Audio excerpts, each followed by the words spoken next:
Welcome everyone. ചിരി നിമിഷങ്ങളുടെ നിറക്കാഴ്ചകൾ സമ്മാനിച്ചുകൊണ്ട് once upon a time version 2.0യുടെ ഇന്നത്തെ എപ്പിസോഡിൽ നമ്മൾ സ്റ്റാർട്ട് ചെയ്യാൻ പോവാണ്.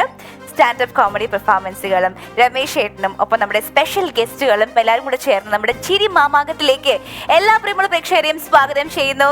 This is once again Papaya Ice Creams Once Upon a Time version 2.0, the ultimate stand-up comedy show.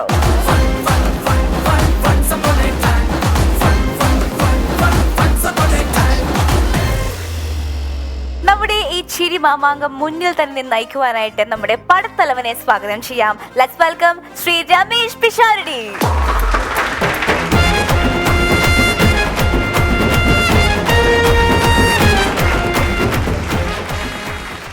Once upon a ടൈമിന്റെ ഈ ചിരി കൂട്ടുകെട്ടുകളിൽ ഇന്ന് ഒരു അതിഥി കൂടി നമ്മളോടൊപ്പം ചേരുകയാണ്. പലപ്പോഴായിട്ട് ഈ ചിരി എപ്പിസോഡിൽ നമ്മൾ പറഞ്ഞിട്ടുണ്ട്, ഈ ആരംഭകാലം തൊട്ടേ പൂർണ്ണമായും ചിരി മാത്രം കൈകാര്യം ചെയ്തു വന്ന കലാകാരികൾ കുറവായിരുന്നു. അതിന്റെ കാരണം എന്താണെന്ന് അറിയില്ല. പക്ഷെ പിന്നീട് ഇങ്ങോട്ട് പല കാലഘട്ടങ്ങളിൽ പലരും ശക്തിയുക്തമായി ഈ മേഖലയിലേക്ക് കടന്നു വന്നു. അത്തരത്തിലൊരാൾ നമ്മൾ പ്രധാനമായും അവർ കൈകാര്യം ചെയ്തത് ഹാസ്യം എന്നൊക്കെ പറയുമെങ്കിലും ഒരു അഭിനേത്രിയാണ്. അഭിനേത്രി എന്ന് പറയുമ്പം ഭാരതം അംഗീകരിച്ച ഒരു അഭിനേത്രിയാണ്. ഒരുപക്ഷെ എനിക്ക് പരിചയമുള്ള അഭിനേത്രികളിൽ ഏറ്റവും കൂടുതൽ സെൻസ് ഓഫ് ഹ്യൂമർ ഉള്ള ഒരാളാണ്. ബാക്കി വിശേഷങ്ങൾ നമുക്ക് ആ പ്രഗത്ഭയായ കലാകാരിയെ ഇങ്ങോട്ട് ക്ഷണിച്ച ശേഷം സംസാരിക്കാം. ഏറെ ബഹുമാനത്തോടെ സ്നേഹത്തോടെ ദേശീയ അവാർഡ് ജേതാവായ സുരഭിയെ ഈ വേദിയിലേക്ക് സ്വാഗതം ചെയ്യുന്നു. സുരഭി.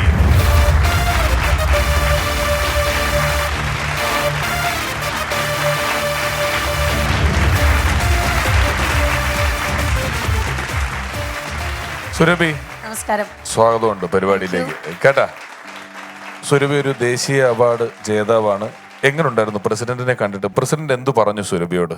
ബംഗാളിയാണോ ചോദിച്ചു. ബംഗാളിയാണെന്ന് ചോദിച്ചു. ബംഗാൾ ആക്ട്രസ് ആണെന്ന് ചോദിച്ചു. മലയാളി വേണേ പറയാട്ടോ, അങ്ങനെ ഒരു തനി മലയാളി എന്ന് പറയുന്ന മുഖമൊന്നും അല്ല സുരഭിക്ക്. ഒരു പാൻ ഇന്ത്യൻ ലുക്കുള്ള നടിയാണ് സുരഭി എന്ന് പറയുന്നത്. കുറച്ചു മുമ്പ് ഒന്ന് ഹൃദയം ഈറനണിഞ്ഞു പോയി. കാരണം പിഷാരടി ചേട്ടൻ അങ്ങനെ എന്നെ കുറിച്ച് പുകഴ്ത്തി പറഞ്ഞപ്പോൾ. അല്ല, ഈറനണിന്റെ കാര്യമൊന്നുമില്ല. ഡയാനക്ക് എന്താ? എല്ലാവരുടെയും മനസ്സിൽ ആ ഒരു ചേച്ചിയെ കുറിച്ച് അങ്ങനെ ഒരു പിക്ചർ ആണുള്ളത്.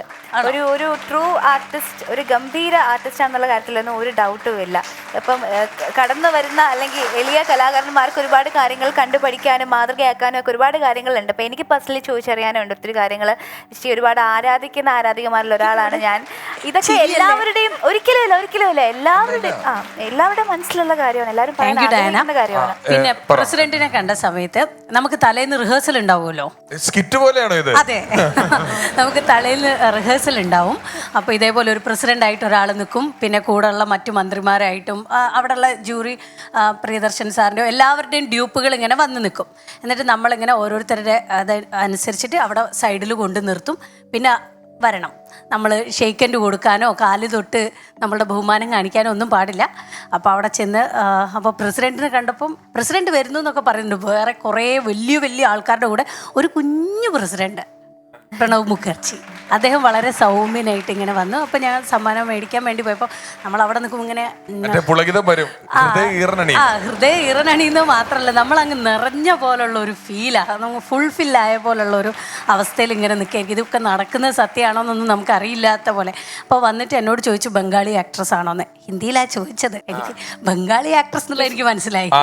അവിടെ ഞാൻ പിടിച്ച് ഇപ്പൊ ഇത് പറഞ്ഞപ്പോ ഈ റിഹേഴ്സലുണ്ട്, പ്രസിഡന്റിന്റെ പകരം ഒരാൾ നിന്നിട്ട് കൊടുക്കുമെന്ന് പറഞ്ഞപ്പോൾ ഇത് ഇപ്പോഴും എനിക്ക് ഈ വിറ്റ് പറയാൻ പറ്റുള്ളൂ. വേറെ സമയത്ത് നടക്കില്ല. ഒരു ഷോയ്ക്ക്, ടെലിവിഷൻ ഷോയ്ക്ക് മമ്മൂക്ക അതിഥിയായിട്ട് വരികയാണ്. അപ്പൊ മമ്മൂക്ക അതിഥിയായിട്ട് വരുമ്പോൾ മമ്മൂക്കയെ സ്വീകരിക്കാൻ വേണ്ടിയിട്ട് അവിടെ ഡാൻസുകാരെയൊക്കെ അറേഞ്ച് ചെയ്തു. ഡാൻസുകാരെയൊക്കെ അറേഞ്ച് ചെയ്തിട്ട് ശാന്തമി രാത്രിയിൽ നിന്നുള്ള പാട്ട് വെച്ചു. ശാന്തമി മമ്മൂക്കയ്ക്ക് സർപ്രൈസ് ആണ്. മമ്മൂക്ക ഡോറ് തുറന്ന് കയറുന്ന ഉടനെ തന്നെ ശാന്തമി രാത്രിയിൽ വെച്ചിട്ട് രണ്ട് സൈഡിൽ നിന്ന് രണ്ട് സെറ്റ് ഡാൻസർ ജും തജും തജും തജും തജും തജും തജും എന്നൊക്കെ പറഞ്ഞ് വരുന്നു. അപ്പൊ റിഹേഴ്സൽ ചെയ്യാൻ വേണ്ടിയിട്ട് മമ്മൂക്കയുടെ ഫിഗറുള്ള മമ്മൂക്കയുടെ ഒരു ഡ്യൂപ്പിനെ കൊണ്ടുവന്നിട്ടുണ്ട്. അപ്പൊ ഡ്യൂപ്പിന് പാട്ടൊക്കെ കേട്ട് 4 തവണ നടന്നു വരുമ്പോഴും എന്തെന്നില്ലാത്തൊരു സന്തോഷം പുള്ളി മമ്മൂക്ക ആവുകയാണല്ലോ. പുള്ളി പതുക്കെ ഡാൻസുകാരുടെ ഒക്കെ കൂട്ടത്തിൽ ഇങ്ങനെ നടന്നു വരുന്നു, കാര്യങ്ങളൊക്കെ ചെയ്തു. ഒരു 5 റിഹേഴ്സലുകൾ ഓക്കെ ആയി. കാരണം മമ്മൂക്ക വേറെ റിഹേഴ്സലൊന്നും ഒരു ഒറ്റ ടേക്ക് വരുമ്പോൾ ഡാൻസും കാര്യങ്ങളൊക്കെ വരണം. അങ്ങനെ പുറത്ത് മമ്മൂക്ക എത്തി എന്ന് പറഞ്ഞു. എല്ലാവരും പറഞ്ഞു ഡാൻസുകാരും മറ്റേ ജുംത അടിക്കാൻ റെഡിയായിട്ട് നിന്നു. ഡോറങ്ങ് തുറക്കലും മമ്മൂക്ക ഒറ്റ പോക്കാണ്. മമ്മൂക്ക അവിടെ ചെന്ന് ചേർന്നിരിക്കുമ്പോ ഞാൻ നോക്കുമ്പോ ഇവിടെ ജും തജും തജും തജും തജും എന്നും പറഞ്ഞപ്പോ കൊണ്ടിരിക്കുക, തീർന്നിട്ടില്ല ഡാൻസ്. അതുപോലൊന്നും സംഭവിച്ചില്ലല്ലോ. ഇല്ല, അതുപോലെ സംഭവിച്ചില്ല. അത് അവാർഡ് കിട്ടിയെന്ന് അറിഞ്ഞപ്പോഴായിരുന്നു അതുപോലെയൊക്കെ നമ്മൾ സംഭവിച്ചു പോയത്. പിന്നെ സുരഭി, ഞാൻ ചെയ്യുമ്പോഴൊക്കെ പറയാറുണ്ട്, ഒരിക്കലും ഒരാൾ എന്നൊരു കഥ ഒരു സിനിമ ചർച്ച ചെയ്യുമ്പോൾ പറഞ്ഞു അതൊക്കെ മിമിക്രി കോമഡി അല്ലേ എന്ന് ചോദിച്ചപ്പോൾ ഞാൻ പെട്ടെന്ന് അദ്ദേഹത്തിനോട് ചോദിച്ചു, എനിക്ക് ഒരു മിമിക്രി കോമഡിക്ക് ഒരു ഉദാഹരണവും ഒരു സിനിമ കോമഡിക്ക് ഒരു ഉദാഹരണവും പറഞ്ഞു തരാൻ പറഞ്ഞു. ഇത് ഒരു ടെംപ്ലേറ്റ് അടിച്ചുണ്ടാക്കി വെച്ചിരിക്കുകയാണല്ലോ, ആ കോമഡി ഈ കോമഡി എന്നൊക്കെ പറഞ്ഞാൽ ഞാൻ ചിരിക്കുന്നതാണ് കോമഡി, നിങ്ങൾ എനിക്ക് രണ്ടിനും ഒരു ഉദാഹരണം പറഞ്ഞാന്ന് പറഞ്ഞു. എന്നിട്ട് ഞാൻ കുറേ ഉദാഹരണങ്ങൾ പുള്ളി പറഞ്ഞത് കേട്ടപ്പോൾ എനിക്ക് മനസ്സിലായ ഒരു കാര്യം, മിമിക്രിയിൽ നിന്ന് വന്ന ആർട്ടിസ്റ്റ് പെർഫോം ചെയ്തതാണെങ്കിൽ അത് മിമിക്രി കോമഡി, അല്ലെങ്കിൽ അത് സാധാരണ കോമഡി എന്നുള്ള രീതിയിലാണ് പുള്ളി പറയുന്ന എല്ലാ ഉദാഹരണവും ഞാൻ നോക്കുമ്പോൾ അതിനകത്ത് മിമിക്രിയിൽ നിന്ന് സിനിമയിലെത്തിയ ഒരു ആർട്ടിസ്റ്റ് പെർഫോം ചെയ്തതായിരിക്കും. അപ്പോൾ ഞാൻ സുരഭിയെ പറ്റി അത് പറയാൻ കാരണം, നമ്മൾ ചെയ്യുന്ന തമാശകളെ ആളുകൾ ഇഷ്ടപ്പെടും, നമ്മുടെ തമാശകളെ ആളുകൾ അംഗീകരിക്കും, ഇഷ്ടപ്പെടുന്നൊക്കെ ഉണ്ടെങ്കിലും ഒരു പോയിന്റ് എത്തുമ്പോൾ ചിലപ്പം ഇത് നമ്മുടെ നേരെ തിരിഞ്ഞു നിൽക്കും, എണീറ്റിട്ട് ബാധ്യതയായിട്ട് നമ്മളെ ലോക്കാക്കാൻ, നമ്മളെ ബ്ലോക്ക് ആക്കാനൊക്കെ ഇത് കാരണമായി നിൽക്കും. അവിടെയാണ് സലീമേട്ടനും സുരാജേട്ടനും അവർക്ക് ശേഷം ഒപ്പമോ ആയിട്ട് സുരഭിയും നടന്ന് കയറിയ സായി ഉള്ളവർക്ക് മാത്രമേ കിട്ടിയിട്ടുള്ളൂ. അത് മാത്രമല്ല, ഇത് കേരളം വിട്ടു കഴിയുമ്പോൾ അവർക്ക് നിങ്ങളുടെ പൂർവ്വകാലമോ നിങ്ങൾ മിമിക്രി ആർട്ടിസ്റ്റ് ആയിരുന്നു എന്നുള്ളതോ നിങ്ങൾ സ്റ്റേജുകളിൽ കഷ്ടപ്പെട്ടിട്ടുള്ള ആളാണെന്നോ തമാശ ചെയ്യുന്ന ആളാണോ ഒന്നും കേരളം വിട്ടാലുള്ളവർക്ക് അറിയില്ല. അതുകൊണ്ട് അവർ കറക്റ്റ് ആർട്ടിസ്റ്റിനെ മാത്രം നോക്കും, അവരുടെ പെർഫോമൻസ് നോക്കും, പുരസ്കാരങ്ങൾ എടുക്കും. അങ്ങനെയാണ് സുരഭിയെ പോലെ ഒരാൾ ഇത്രയും വലിയ അവാർഡ് ഏറ്റുവാങ്ങിയത്. പക്ഷെ അവാർഡ് ഏറ്റതിന് ശേഷവും സുരഭി അതൊരു വലിയ ഗൗരവക്കാരിയായി മാറിയൊന്നുമില്ല. അതെ, അല്ല, എപ്പോഴും നമ്മളെ ജീവിതത്തിൽ എപ്പോഴും എന്തിനേയും ഒരു തമാശയായിട്ട് കാണണമെന്ന് വിചാരിക്കുന്ന ഒരാളാണ്. അപ്പം അതുകൊണ്ട് അങ്ങനെ വലിയ സീരിയസ് ആയിട്ട് ഒരു കാര്യവും എടുക്കാറില്ല. ചില സമയത്ത് അത് മോശം വരും. ഇപ്പോൾ പിശാചേട്ടൻ പറഞ്ഞ പോലെ തന്നെ നമുക്കിത് ചില സമയത്ത് ഭയങ്കര ബാധ്യതയായിട്ട് നിന്നിട്ടുണ്ട്. അപ്പം ഞാൻ ചെയ്തിട്ടുള്ള ഒരു സീരിയലാണെങ്കിൽ കൂടി അത് ഓപ്പോസിറ്റായിട്ട് ഇങ്ങനെ കോമഡി ചെയ്തത് കൊണ്ട് മാത്രം നമ്മളെ പിന്നോട്ട് വലിക്കുന്ന ഒരു സംഭവം ഉണ്ടായിട്ടുണ്ട്. അല്ല, ചേച്ചി പറഞ്ഞു, ചേച്ചി വളരെ സിമ്പിളായിട്ട് ആണ് കാര്യങ്ങൾ കാണുന്നത്, രസകരമായിട്ട് കാര്യങ്ങൾ കാണുന്ന ഒരാളാണ്. അപ്പം ഞാൻ ചോദിക്കട്ടെ, അപ്പം ഈ നാഷണൽ അവാർഡ് പോലുള്ളൊരു പ്രസ്റ്റീജിയസ് ആയിട്ടുള്ളൊരു അവാർഡ് ചേച്ചിയെ തേടി എത്തുന്ന ചേച്ചിക്കൊരു വിഷൻ ഉണ്ടായിരുന്നോ? ചേച്ചി അതങ്ങനെ ഉണ്ടായിരുന്നു. അത് ഒരു 40 വയസ്സൊക്കെ ആകുമ്പോൾ അപ്പോഴത്തേക്കാണ് ഒരു നടി പാകപ്പെടുന്ന, നടി എന്നല്ല, ഒരു ആക്ടർ പാകപ്പെടുന്നത് എന്നാണ് ഞാൻ വിചാരിക്കുന്നത്. ചിലപ്പം തെറ്റായിരിക്കാം, എന്നാൽ കൂടി നമ്മൾ ജീവിതത്തിൻ്റെ പല പല ഘട്ടങ്ങളിലൂടെ കടന്ന് ഒരു സെറ്റാവുന്ന ഒരു പ്രായം അതാണെന്നാണ് വിചാരിക്കുന്നത്. അപ്പം ഞാൻ വിചാരിച്ചു, ഇപ്പോൾ KPSC ലളിത അമ്മയ്ക്കും സുകുമാരി അമ്മയ്ക്കും കൽപ്പന ചേച്ചിക്കും ഒപ്പം നെടുമുടി വേണുചേട്ടന് എല്ലാവരും കൂടെ ചേർന്നിട്ടുള്ള ഒരു അതേപോലെ ഒരു ഫ്ലെക്സിബിൾ ആയിട്ടുള്ള ഒരു ആർട്ടിസ്റ്റ് ആവുക എന്നുള്ളതാണ് എനിക്ക് എപ്പോഴും ഇഷ്ടം. അപ്പം നമ്മളത് ഏത് പാത്രത്തിലേക്ക് ഒഴിക്കാനും പാകമാവണം. ഇപ്പം നമ്മൾ അങ്ങനെ ആയിട്ടില്ല. അപ്പം അതുകൊണ്ട് ആ ഒരു ഫോമിലേക്ക് ആയി വരെ നമ്മൾ ഒരുപാട് ചെയ്യേണ്ടതുണ്ട്. അതേപോലെ വരുന്ന സമയത്ത് ഒരു 40 വർഷമൊക്കെ ആകുമ്പോൾ ഒരു മികച്ച സെക്കൻഡ് ബെസ്റ്റ് ആക്ട്രസിനുള്ള ഒരു നാഷണൽ അവാർഡ് അതെൻ്റെ സ്വപ്നമായിരുന്നു. പക്ഷെ അത് കിട്ടുമെന്നൊന്നും എനിക്ക് അറിയില്ലായിരുന്നു. പക്ഷെ അത് 45 വയസ്സായപ്പം ഫസ്റ്റ് അവാർഡ് വളരെ കറക്റ്റ്. എന്നാ നമുക്ക് അവിടെ പോയിരിക്കാം സുരഭി, വാ.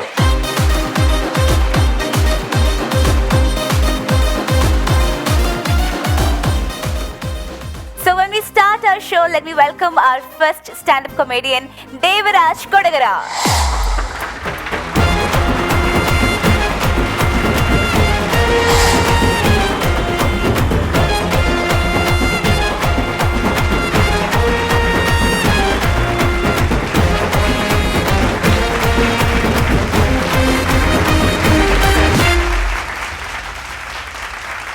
Okay, Devaraj, സ്വാഗതം. എന്തൊക്കെയുണ്ട് വിശേഷങ്ങള്? നല്ല വിശേഷം. നല്ല വിശേഷം. മുഖത്തൊരു മ്ലാനത, എന്തെങ്കിലും വിഷമമുണ്ടോ? ഹാപ്പി അല്ലേ? അത് എല്ലാവരും എന്നോട് പറയാറുണ്ട്, എന്തെങ്കിലും പ്രസന്റ് ആയിട്ട് സംസാരിക്കാന്ന്. സ്ഥായിയായിട്ടുള്ള ഭാവം ഇതാണ്, ഇതല്ലാണ്ട് വേറൊരു ഭാവം എനിക്ക് ഉണ്ടാവില്ല. പക്ഷെ ഇവിടെ സഞ്ചാരി ഭാവങ്ങൾക്കാണ് പ്രാധാന്യം. സഞ്ചാരി ഭാവം എന്ന് വെച്ചാൽ അത് നാട്യശാസ്ത്രത്തിലുള്ളതാണ്. നാട്യശാസ്ത്രത്തിലുള്ളതാണ്. ഓ, നാട്യശാസ്ത്രം. ഓക്കെ, മന്നെ സഞ്ചാരി ഭാവത്തിലൊരു സാധനം തട്ടിക്കോ. അപ്പോൾ നമുക്ക് ദേവരാജിന്റെ പെർഫോമൻസിലേക്ക് കടക്കാം. All the best. എല്ലാവർക്കും നമസ്കാരം. എൻ്റെ പേര് ദേവരാജ് കൊടകര. ഞാനൊരു മലയാളി തന്നെയാണ് കേട്ടോ. ഇപ്പം നിങ്ങൾ വിചാരിക്കും ഞാനെന്ത് ഈ മലയാളിയാണെന്ന് പറയാൻ കാരണം. അതിന് കാരണം ഒന്നുമല്ല. ഞാനൊരു ദിവസം എറണാകുളത്തേക്ക് പോകാൻ വേണ്ടി കൊടകരയിൽ നിന്ന് KSRTC ബസ്സിൽ കയറി. അപ്പോൾ ബസ്സിലെ കണ്ടക്ടർ എന്നെ ഒന്ന് അടിമുടിയൊന്ന് നോക്കി. എന്നിട്ട് എന്നോട് ചോദിക്കുക, തമ്പി നീ എങ്ക പോറിയെന്ന്. അപ്പം ഞാൻ വിചാരിച്ചു, ഞാൻ ഈ മാസ്ക് വെച്ചോണ്ടിട്ട് പുള്ളിക്ക് എന്നെ മനസ്സിലാവാത്തതുകൊണ്ടാണ് എൻ്റെ അടുത്ത് തമിഴ് പറയണമെന്ന് വിചാരിച്ചിട്ട് ഞാൻ മാസ്ക് മാറ്റി ഇങ്ങനെ ഒരു ചിരി തിരിച്ചു. അപ്പോൾ പുള്ളി എന്നോട് പറയാ, സോറി ഭയ്യ തൂക്കി ഇത്ര ചായകാന്ന്. പുള്ളിക്കാരനും കുറ്റം പറഞ്ഞിട്ട് കാര്യമില്ല. വന്ന് ഇന്ന് കേരളത്തിൻ്റെ ഏത് മുക്കിലും മൂലയിലും വരെ ബംഗാളികളാണ്. എൻ്റെ ഒരു അഭിപ്രായത്തിൽ ഇനി അവർ കേരള നിയമസഭയിലും കൂടി എത്താനുള്ളൂ. നമ്മുടെ ഈ പെരുമ്പാവൂരുള്ള ബംഗാളികളുണ്ടല്ലോ, അവർ ഇവിടുത്തെ വോട്ടേഴ്സ് ലിസ്റ്റില്ലാത്തത് നമ്മുടെ ഭാഗ്യമാണ്. ഇല്ലയെന്നുണ്ടെങ്കിൽ അവരവിടെ എത്തിയേനെ. അത് മിക്കവാറും 2026 നടക്കാനുള്ള എല്ലാ സാധ്യതയുണ്ട്. കാരണം അതിന് മാത്രം അന്യസംസ്ഥാന തൊഴിലാളികൾ നമ്മുടെ കേരളത്തിലുണ്ട്. അതിഥി തൊഴിലാളികൾ നമ്മുടെ കേരളത്തിലുണ്ട്. അപ്പോൾ ഈ അതിഥി തൊഴിലാളികൾ എന്ന് പറയുന്നത് കൊറോണ പോലെയാണ്. അവർക്കൊരു സ്ഥലം ഇഷ്ടപ്പെട്ട് കഴിഞ്ഞാൽ തിരിച്ചു പോകാൻ ഒരു താല്പര്യം ഉണ്ടാവില്ല. അതുമാത്രമല്ല, ഈ കൊറോണ വന്നതുപോലെ തന്നെ തരംഗങ്ങളായിട്ടാണ് അതിഥി തൊഴിലാളികൾ നമ്മുടെ കേരളത്തിലേക്ക് വന്നത്. അതിൽ 1-ാം തരംഗത്തിൽ വന്നത് തമിഴന്മാരാ, 2-ാം തരംഗത്തിൽ വന്നത് ബംഗാളികൾ. ഈ കൊറോണയുടെ 3-ാം തരംഗം കേരളത്തിൽ എത്തുന്നതിന് മുന്നേ വടക്കേ ഇന്ത്യക്കാരും മൊത്തം കേരളത്തിലെത്തിയപ്പോൾ അതിഥി തൊഴിലാളികൾ 3-ാം തരംഗവും കേരളത്തിലെത്തി. പക്ഷേ ഈ 3-ാം തരംഗത്തിൽ വന്ന ഈ തൊഴിലാളി കാര്യം ഭയങ്കര കഷ്ടമാണ്. കാരണം ഇവർ പാടുപെട്ട് കാശ്മീരിൽ നിന്ന് വന്നാലും രാജസ്ഥാനിൽ നിന്ന് വന്നാലും ഒറീസയിൽ നിന്ന് വന്നാലും ആസാമിൽ നിന്ന് വന്നാലും നമ്മളെ മലയാളികളെ അവർ വിളിക്കുന്നത് ബംഗാളിൽ നിന്നാണ്. എന്തുകൊണ്ടാണ് ബംഗാളിൽ നിന്ന് വിളിക്കുന്നത് ഇതുവരെ നാസയ്ക്ക് വരെ കണ്ടുപിടിക്കാൻ പറ്റിയിട്ടില്ല. പിന്നെ നമ്മുടെ നാട്ടിലെ ഒട്ടുമിക്ക എല്ലാ പണിക്കും നമ്മൾ ഈ ബംഗാളികൾ കണ്ടിട്ടുണ്ട്. പക്ഷേ ഈ സെക്യൂരിറ്റി പണിക്ക് മാത്രം നമ്മൾ ഈ ബംഗാളികളെ അധികം കണ്ടിട്ടില്ല. അപ്പോൾ അത് എന്തുകൊണ്ടാണെന്ന് അറിയാൻ വേണ്ടി ഞാൻ ബംഗാളികളെ സപ്ലൈ ചെയ്യുന്ന ഒരു ഏജന്റിനോട് ചോദിച്ചാൽ പുള്ളി പറയാം, ഈ ബംഗാളികൾക്ക് റിയാലിറ്റി ഷോകളിലെ ജഡ്ജസിൻ്റെ പോലെ വെറുതെ ഇരുന്ന് പൈസ മേടിക്കാൻ ഒരു താല്പര്യമില്ല. അപ്പം ഞാൻ അത് നമ്മക്കിട്ടാണല്ലോ മച്ചമ്പി, മനഃപൂർവ്വമല്ല. അപ്പോൾ ഞാൻ ഈ ഏജന്റിനോട് ചോദിച്ചു, ഈ ജഡ്ജസിൻ്റെ പണി അത്രയ്ക്ക് മോശം പണിയാണോ? അപ്പോൾ പുള്ളി പറയാം, ജഡ്ജസിൻ്റെ പണി അത്രയ്ക്ക് മോശം പണിയായിട്ടില്ല, ഈ ബംഗാളികൾക്ക് മേലരിങ്ങി പണിയെടുത്താലും മനസ്സിലൊരു സുഖം കിട്ടുള്ളൂ എന്ന്. നമ്മൾ മലയാളികൾക്കോ നേരെ തിരിച്ചു. ഇങ്ങനെ മേലിറങ്ങി പണിയെടുക്കുമ്പോൾ മനസ്സിന് സുഖം കിട്ടുന്ന ഒരു ബംഗാളി പണ്ട് ഞാൻ വയറിങ്ങിനും പ്ലംബിങ്ങിനും പോയ സമയത്ത് എൻ്റെ കൂടെ ഉണ്ടായിരുന്നു. അപ്പം ഞാൻ കുറച്ച് നാൾ GDPക്ക് വളർച്ചയില്ലെങ്കിലും താടിക്ക് വളർച്ചയുള്ള ഒരാളുടെ നാട്ടിൽ കുറച്ച് നാൾ പോയി നിന്നുണ്ടായിരുന്നു. അപ്പോൾ അവിടെ നിന്ന് കുറച്ച് മുറി ഹിന്ദി എനിക്കറിയാം. അപ്പോൾ ആ മുറി ഹിന്ദിയും വെച്ച് ഈ ബംഗാളി അടുത്ത് ഷൈൻ ചെയ്യാമെന്ന് വിചാരിച്ച് ഞാൻ അവൻ്റെ അടുത്ത് തുമ്മാരാ നാം ക്യാ ഹേ, മേരാ നാം ദേവരാജ് ഹേ, തും കഹാം സെ ആയാ ഹേ, ഹൈ ഹോ എന്ന് പറഞ്ഞപ്പോൾ അവൻ എന്നോട് പറയാം, മലയാളം പറഞ്ഞാൽ മതി സേട്ടാ, എനിക്ക് മലയാളം നന്നായിട്ട് അറിയാമെന്ന്. എന്നിട്ട് അവനൊരു ഇതിങ്ങനെ ഒരു ചിരി തിരിച്ചു. ആ ചിരി എനിക്ക് ഇഷ്ടപ്പെട്ടില്ല. അവനത് നമ്മളൊന്ന് ആക്കിയതെന്ന് മനസ്സിലായപ്പോൾ ഞാൻ അവനോട്, ശ്രദ്ധകാകളി വൃത്തത്തിൽ 2-ാം ഭാഗത്തിൽ എന്ത്യമായി 2 അക്ഷരം കുറഞ്ഞിട്ടുണ്ടെങ്കിൽ അതെന്തായിരുന്നു ചോദിച്ചു. അപ്പോൾ അവൻ എന്നോട് പറയാം, ഹിന്ദി മതി സേട്ടാന്ന്. അങ്ങനെ ഒരു ദിവസം ഞാൻ പണി സൈറ്റിൽ ചെന്നപ്പോൾ ലേറ്റായി. അപ്പോൾ ആശാൻ്റെ നിന്ന് തെറിയേക്കെന്ന് വിചാരിച്ച് ഞാൻ പണി സൈറ്റിൽ ചെന്നപ്പോൾ കണ്ട കാഴ്ച, ബംഗാളി ഭയങ്കര വിഷമത്തിലും ആശാൻ ഭയങ്കര സന്തോഷത്തിലിരിക്കണേ. അപ്പം ഞാൻ ആശാനോട് ചോദിച്ചു, ആശാനെ ബംഗാളി ഭയങ്കര വിഷമത്തിലും ആശാൻ ഭയങ്കര സന്തോഷത്തിലാണല്ലോ, എന്തൊരു സംഭവം? അപ്പോൾ ആശാൻ ഭയങ്കര സന്തോഷത്തിൽ പറയാ, ടാ ഇന്ന് പണിയില്ലാന്ന്. അപ്പം നിങ്ങൾ വിചാരിക്കും ഈ പണിയില്ല എന്ന് പറയുമ്പോൾ ഇത് എത്ര സന്തോഷം എന്ന്. വേറൊന്നല്ല, തിങ്കളാഴ്ച ദിവസം പണി സൈറ്റിൽ നിന്നിട്ട് പണിയില്ല എന്ന് പറയുമ്പോൾ മലയാളിക്ക് ഉണ്ടാവുന്ന സന്തോഷം ഉണ്ടല്ലോ, അത് ഈ ബംഗാളിക്ക് പറഞ്ഞാൽ മനസ്സിലാവില്ല. കാരണം ബംഗാളികൾ ഭയങ്കര സാധുക്കളാണ്. ഈ ബംഗാളികൾ ഭയങ്കര സാധുക്കളാണെങ്കിലും ഭയങ്കര അപകടകാരികളാണ് കേട്ടോ. കാരണം പരിപ്പ്, കടല, ഗ്രീൻ പീസ്, ഉരുളക്കിഴങ്ങ് തുടങ്ങിയ സ്ഫോടക വസ്തുക്കളാണ് അവർ കഴിക്കുന്നത്. ഇത് എപ്പോഴും പൊട്ടിത്തെറിക്കണമെന്ന് പറയാൻ പറ്റില്ല. അപ്പോൾ ഒരു ദിവസം ഞാനും ഈ ബംഗാളിയും കൂടി പണി സൈറ്റിലേക്ക്, നമ്മുടെ പട്ടണ പ്രവേശത്തിലെ ശ്രീനിവാസൻ ചേട്ടനും തെലുങ്കൻ ചേട്ടനും പോണ പോലെ സൈക്കിളും വരുന്ന ഇങ്ങനെ പോവാ പണി സൈറ്റിലേക്ക്. അപ്പം എൻ്റെ സൈക്കിളിൻ്റെ ബാക്കിലിരിക്കുന്നത് ഒരു മനുഷ്യ ബോംബാണെന്ന് അറിയാണ്ട് നമ്മുടെ സൈക്കിൾ ഒരു ഗട്ടറിലേക്ക് ചാടി. സൈക്കിൾ ഗട്ടറിൽ ചാടി വഴിക്കും നമ്മുടെ ബംഗാളി ഹിരോഷിമയിലാണ് ബോംബിട്ട പോലത്തെ ഒരു സാധനം പടച്ചിട്ടോ. കട്ടത്തിമ്പറയത്തിൽ ന്യൂമ്പോളി പറയണ പോലെ പിന്നെ ചുറ്റുള്ളൊന്നും എനിക്ക് കാണാൻ പറ്റില്ല. എൻ്റെ ബോധം പോയി. ബോധം വന്ന അപ്പം തന്നെ ഞാൻ സൈക്കിളെടുത്ത് ധൂമ് സിനിമയിൽ നമ്മുടെ ജോൺ അബ്രഹാം പടയ്ക്കണ പോലെ ഒരൊറ്റ പട പഠിച്ചു. ഡെയിലി 15 മിനിറ്റ് കൊണ്ട് പണി സൈറ്റിൽ എത്തിയിരുന്നു. ഞാൻ അന്നെത്തിയത് 5 മിനിറ്റ് കൊണ്ടാണ്.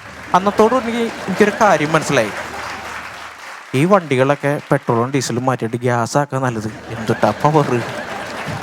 അതോടുകൂടി അവനെ ഞാനായിട്ടുള്ള ബന്ധം അവസാനിപ്പിച്ചു. അങ്ങനെ ഞാൻ കലാരംഗത്തേക്ക് ഇങ്ങനെ സജീവമായി മിമിക്രിയും പരിപാടിയൊക്കെ പോണ സമയത്താണ് ഈ ലോക്ക്ഡൗൺ വന്നത്. ഈ ലോക്ക്ഡൗൺ വന്നതോടുകൂടി എനിക്കൊരു പണിയില്ല. ഞാൻ ഡെയിലി വീടിൻ്റെ ഫ്രണ്ടിൽ നിന്നിരിക്കുമ്പോൾ ഈ ബംഗാളി ഈ വയറിങ്ങും പ്ലംബിങ്ങും നിർത്തിയിട്ട് തേപ്പ് പണിക്ക് പോവാൻ എന്നെ തേച്ചിട്ട്. അങ്ങനെ ഡെയിലി തേപ്പ് പണിക്ക് പോകുമ്പോൾ അവൻ ഹായ് കാണിക്കും, ഞാൻ ഹായ് കാണിക്കും. അങ്ങനെ ഒരു ദിവസം അവൻ്റെ അടുത്ത് വന്നിട്ട് പറഞ്ഞു, ചേട്ടാ എനിക്കൊരു ഹെൽപ്പ് ചെയ്യോ ചേട്ടാ? ഞാൻ പറഞ്ഞു, പൈസ ആണെങ്കിൽ എൻ്റെ കയ്യിൽ ഇല്ല ചേട്ടാ. അപ്പോൾ ബംഗാളി പറയാം, ഏതെങ്കിലും ബംഗാളി മലയാളിയോട് പൈസ ചോദിക്കണ കേട്ടിട്ടുണ്ടോ ചേട്ടാന്ന്? നമ്മൾ കേട്ടിട്ടില്ല, സത്യമാണ്, ഒരു ബംഗാളിയും ഇങ്ങനെ ചോദിക്കാറില്ല. അപ്പോൾ ഞാൻ ചോദിച്ചു, പിന്നെന്ത് ഹെൽപ്പ് വേണ്ടേ? അപ്പോൾ പറയാ, 800 രൂപയും കൂലിയും തരാം ചേട്ടാ, എൻ്റെ കൂടെ പണിക്ക് വരണമെന്ന്. ഈ ബംഗാളി എൻ്റെ അടുത്ത് പണിക്ക് വരണമെന്ന്. അപ്പം ഞാൻ പറഞ്ഞു, നീ ഇതിപ്പോൾ പറഞ്ഞു ഇനി മേലാക്കം പറഞ്ഞാൽ നിൻ്റെ തൊള്ളടിച്ച് തീരുവരുത്തെന്ന് പറഞ്ഞു. അപ്പോൾ അവൻ സോറി ചേട്ടാ, ഇനി ഞാൻ പറയില്ല. എന്നിട്ട് അവൻ പറയാ, ചേട്ടൻ എന്തായാലും പണിക്ക് പോകില്ല, അന്ന് എൻ്റെ ഒരു യൂട്യൂബ് ചാനൽ സബ്സ്ക്രൈബ് ചെയ്യുമെന്ന്. അപ്പോൾ വന്നപ്പോൾ കലാകാരന്മാർക്കിടയിലും ബംഗാളികളായി. അപ്പോൾ എനിക്ക് ഇത്ര പറയാനുള്ളൂ, ഈ മടിയുള്ള കലാകാരന്മാർ നന്നായിട്ടൊന്ന് പണിയെടുക്കുക, ഇല്ലെങ്കിൽ അവിടെയും ബംഗാളി കയറിയിരിക്കും. പിന്നെ അത് മാത്രമല്ല, നമ്മൾ മലയാളികൾ ഈ കണ്ണി കണ്ട എല്ലാവരെ കുറിച്ച് ഇങ്ങനെ സകല വൃത്തികേടും അല്ലെങ്കിൽ കളിയാക്കലും ചെയ്തിട്ട് പറയും, ഒരു മെസ്സേജ് കൊടുക്കും. അപ്പോൾ അതുകൊണ്ട് പറയാം, എല്ലാ ഇന്ത്യക്കാരും എൻ്റെ സഹോദരി സഹോദരന്മാരാണ്. അതുകൊണ്ട് ആരും കളിയാക്കാനോ ചീത്ത പറയാനോ വിഷമിപ്പിക്കാനോ പാടില്ല, പ്രത്യേകിച്ച് ബംഗാളികളെ. അപ്പോൾ അമിതുമാക്കി ബാലോ ഭാഷി ഇതെന്താണെന്ന് എനിക്കറിയില്ല, എന്നെ ആ ബംഗാളി പഠിപ്പിച്ചതാണ്. ഓക്കെ.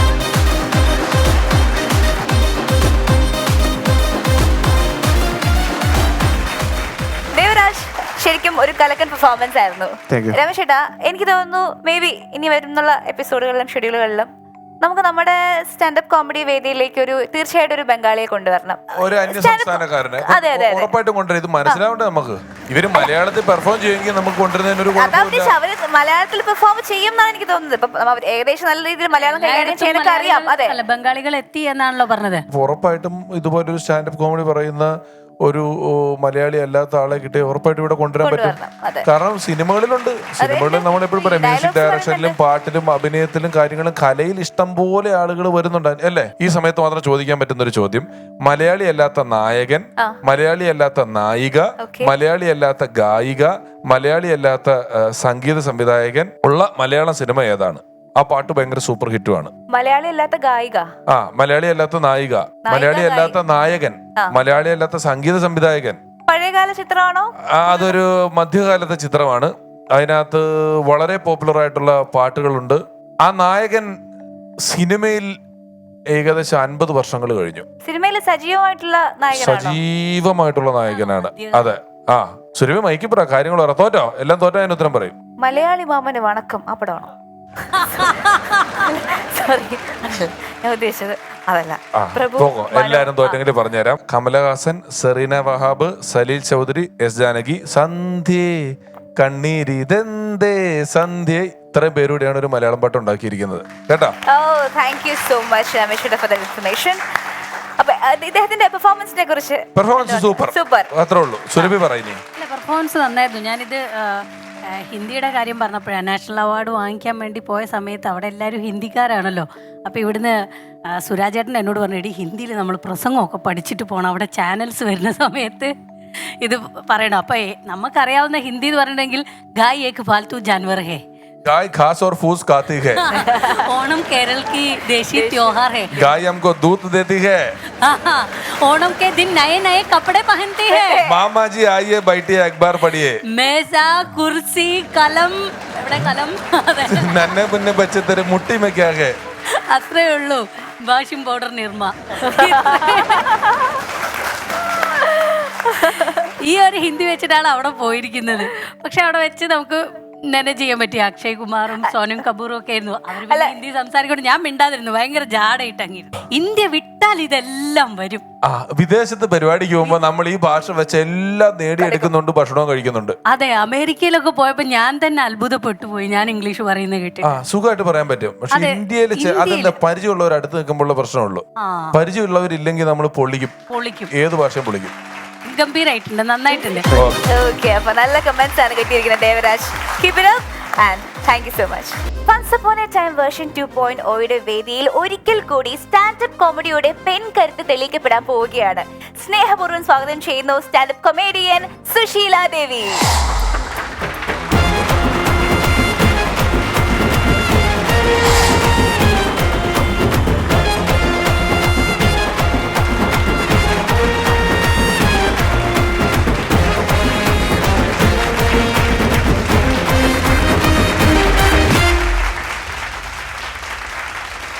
സുശീല ചേച്ചി സ്വാഗതം. സുന്ദരിയായിട്ടുണ്ട്, നല്ല സാരി, നല്ല ഓർണമെന്റ്സ്, മൊത്തത്തില് കളർഫുൾ ആയിട്ടുണ്ട്. സുരഭി ചേച്ചിയാണ് നമ്മുടെ ഇന്നത്തെ സ്പെഷ്യൽ ഗസ്റ്റ്. നമസ്കാരം. നമസ്കാരം സുരഭി. എനിക്ക് സുരഭിയെ കാണണമെന്ന് ഭയങ്കര ആഗ്രഹമായിരുന്നു. എന്നാൽ ഈ വേദിയിൽ ഇങ്ങനെ കാണുകയും നിങ്ങളുടെയൊക്കെ മുമ്പിൽ വെച്ച് ഇങ്ങനെ അഭിനയിക്കുകയും ചെയ്യുക പറഞ്ഞ ഒരു നല്ലൊരു അനുഗ്രഹമാണ് ദൈവത്തിന്റെ. കാരണം നമ്മൾ വീട്ടിലൊക്കെ കുട്ടികളൊക്കെ നോക്കിയിരിക്കുന്ന സ്ഥലത്ത് നിന്ന് ഒരു വേദിയിലേക്ക് എത്തി, അടുക്കളയിൽ നിന്ന് അരങ്ങിലേക്ക് എന്ന് പറഞ്ഞ പോലെ ഇവിടെ വന്ന് എനിക്ക് ഭയങ്കര സന്തോഷം വന്നു. എന്താണ് പെർഫോം ചെയ്യാൻ പോകുന്നത് എന്നറിയാൻ ഭയങ്കര ആഗ്രഹത്തോട് കൂടിയിട്ടിരിക്കുകയാണ്. അഭിവാഞ്ച വന്നിട്ടുണ്ട്. അപ്പൊ ഗംഭീരമായിട്ട് തകർക്കുമല്ലേ ഇന്ന്? തീർച്ചയായിട്ടും, ഒരു സംശയമില്ല. എല്ലാം സെറ്റ് ആകും, കലക്കും തകർക്കും. അപ്പൊ സുശീല ചേച്ചിയുടെ പെർഫോമൻസിലേക്ക് നമസ്കാരം, എൻ്റെ പേര് സുശീല ദേവി. ഞാൻ കൊല്ലം ജില്ലയിലെ പുനലൂർ നിന്ന് വരുന്നു. ഈ കോമഡി അവതരിപ്പിക്കണം എന്ന് പറഞ്ഞപ്പോഴത്തേന് ഈ കോമഡി എവിടെ നിന്ന് വരുന്നു എന്ന് വെച്ചാൽ ഒന്നും ആലോചിക്കുകയും വേണ്ട, നമ്മളങ്ങ് പുറകോട്ട് ചിന്തിച്ചാൽ മതി. അതായത് നമ്മുടെ ജീവിതത്തിൽ നിന്ന് നമ്മൾ കടന്നു വന്ന വഴികളിലൂടെ ഒന്ന് സഞ്ചരിച്ച് നോക്കിയാൽ 2 തരത്തിലുള്ള ആൾക്കാരെ നമുക്ക് കാണാൻ കഴിയും. അതായത് ഒന്നെന്ന് പറഞ്ഞത് കോമഡി പോയ വഴി, ഒന്ന് കോമഡി വന്ന വഴി. കോമഡി പോയ വഴി എന്ന് പറയുമ്പോഴത്തേന് അവിടെ കുറേ ആളുകളുണ്ട്. അവരെ നമുക്ക് നോ മാൻ എന്ന് വിളിക്കാം. അത് എന്ത് പറഞ്ഞാലും നോ എന്നേ പറയത്തുള്ളവർ. അതുപോലെ തന്നെ കോമഡി വന്ന വഴിയിൽ അതല്ല യെസ് പറയുന്ന ആൾക്കാരാണ്, യെസ് മാൻ എന്ന് വിളിക്കാം. ഇനി നമുക്ക് കോമഡി ആ പോയ വഴിയിലെ നോ മാൻ എങ്ങനെയാണ് അവരുടെ സ്ലാങ് എന്ന് നോക്കാം. അതായത് അവർ സംസാരിക്കുന്ന രീതി, അതോടുകൂടി അവരുടെ കുടുംബത്തിലെ എല്ലാം പോയി കിട്ടും. അവർ സംസാരിക്കുന്നത് ഇങ്ങനെ തന്നെ ആയിരിക്കും. നോ നോ നോ,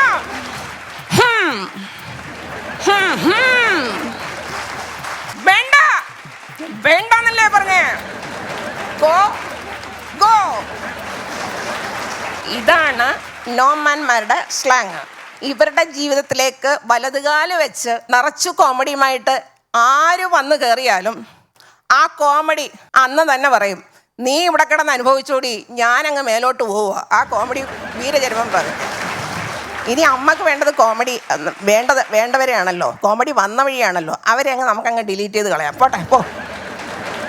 ഇനി കോമഡി വന്ന വഴിയാണ്, അവർ യസ്മാന്മാരാണ്. അവരെ നമ്മൾ നോക്കുമ്പോൾ തന്നെ നമുക്ക് എന്തോ ഒരു കോമഡി ക്രിയേറ്റ് ചെയ്യും.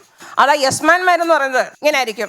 എപ്പോഴും അവരുടെ മുഖത്തൊരു പുഞ്ചിരി വിടരും. ഏത് കാര്യത്തിനും സ്ലാങ് ഇങ്ങനെ ആയിരിക്കും. Yes, okay, see you, very good, ആ ശരി, ശരിയാവുമല്ലോ, ശരിയാക്കാം, കം ഓൺ, കം ഹിയർ.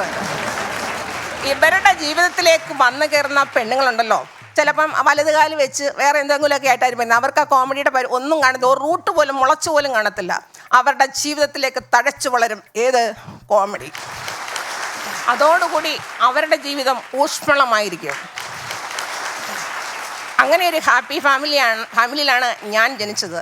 എൻ്റെ അച്ഛനും അമ്മയും 19 കൊല്ലം, എനിക്ക് വന്ന് 50 കൊല്ലത്തോളം കഴിഞ്ഞ്, എങ്കിലും മറുപുറത്തൊരു വാക്ക് അങ്ങോട്ടും ഇങ്ങോട്ടൂടെ പിന്നെ കെറിച്ചുള്ളത് ഞാൻ കണ്ടിട്ടേ ഇല്ല.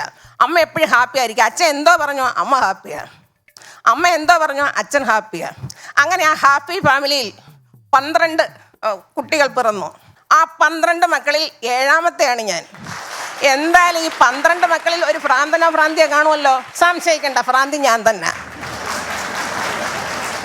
അങ്ങനെ ഞാനിങ്ങനെ അവരുടെ ജീവിതത്തിലേക്ക് പോയിക്കൊണ്ടിരിക്കും. നമ്മൾ സ്കൂൾ കാലഘട്ടമാണ്, അത് തന്നെയാണ് എൻ്റെ ജീവിതത്തിലെ ഏറ്റവും സന്തോഷകരമായിട്ടുള്ള ആ കാലഘട്ടം. സ്കൂൾ കാലഘട്ടം, കോളേജ് കാലഘട്ടമാണ് എൻ്റെ ഏറ്റവും വലിയ കാലഘട്ടം. സ്കൂൾ കാലഘട്ടത്തിൽ നമുക്കൊന്ന് ചുവട് വയ്ക്കുക.